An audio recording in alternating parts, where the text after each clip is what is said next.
Hello, everybody. Today we will be reading Charlotte's Web, Part 2.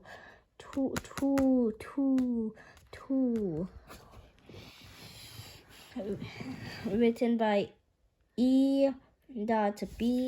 White.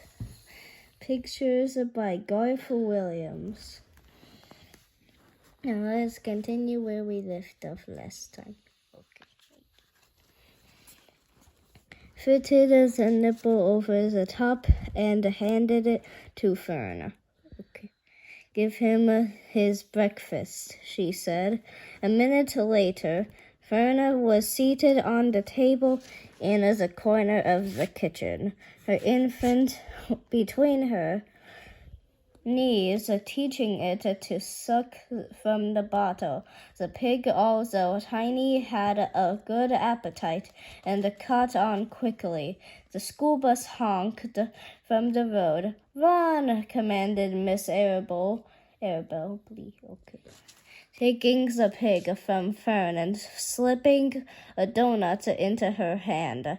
Avery grabbed his gun and another donut.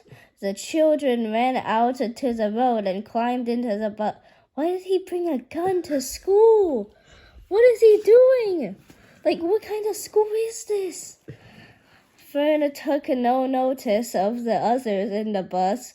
She just sat and stared out of the window, thinking what a blissful world it was, and how lucky she was to have entire charge of a pig.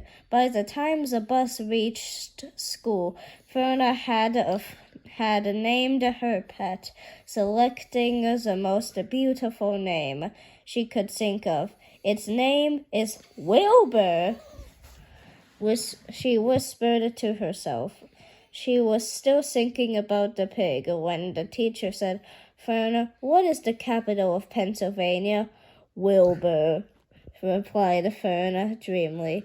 The pupils giggled. Fern blushed. 2. Wilbur. Fern. Loved Wilbur more than anything. She loved to stroke him, to feed him, to put him to bed. Every morning as soon as she got up, she warmed his milk, tied his bib on, and held the bottle for him. Every afternoon, when the school bus stopped in front of her house, she jumped out and ran to the kitchen to fix another bottle for him. She fed him again at supper time and again just before going to bed. Mrs. Arable gave him a feeding around noontime each day. When Fern was away in school, Wilbur loved his milk, and he was never happier than when Fern was warming up a bottle for him. He would stand and gaze at her with adoring eyes for the